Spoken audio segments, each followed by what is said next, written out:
President Donald Trump on Wednesday declined to say whether the United States would join Israel's bombing campaign in Iran, as that conflict stretched into its seventh day. I may do it, I may not do it. I mean, nobody knows what I'm going to do.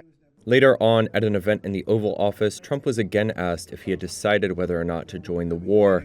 I have ideas as to what to do, but I haven't made a final. I like to make the final decision 1 second before it's due, because things change. I mean, especially with war. Things change with war. It can go from one extreme to the other. But with that being said, I would say right now, Israel, from the standpoint of winning a war, is doing pretty well. Trump added that Iranian officials wanted to come to Washington for talks, but that he wasn't sure whether the meeting would happen. So they want to see me in the White House. That's a big statement, but it's very late.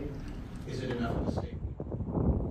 Israel said its Air Force on Wednesday had destroyed Iran's police headquarters in the capital, Tehran.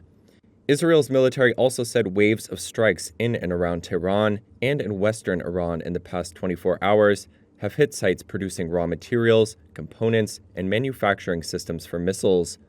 In its last update days ago, Iran reported that Israeli strikes had killed 224 people, mostly civilians. Meanwhile, Israeli authorities say Iran has fired around 400 missiles at Israel since Friday. They say 40 of them have pierced air defenses, killing 24 civilians. Sirens sounded early Thursday morning in Tel Aviv once again, as missiles cut across the skies over Israel and Jerusalem.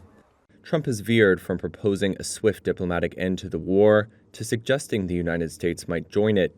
In social media posts on Tuesday, he mused about killing Iranian Supreme Leader Ayatollah Ali Khamenei and demanded Iran's unconditional surrender. A source familiar with internal discussions said Trump and his team were considering options that included joining Israel in strikes against Iranian nuclear installations. The Wall Street Journal said Trump had told senior aides he approved attack plans on Iran, but was holding off on giving the final order to see if Tehran would abandon its nuclear program.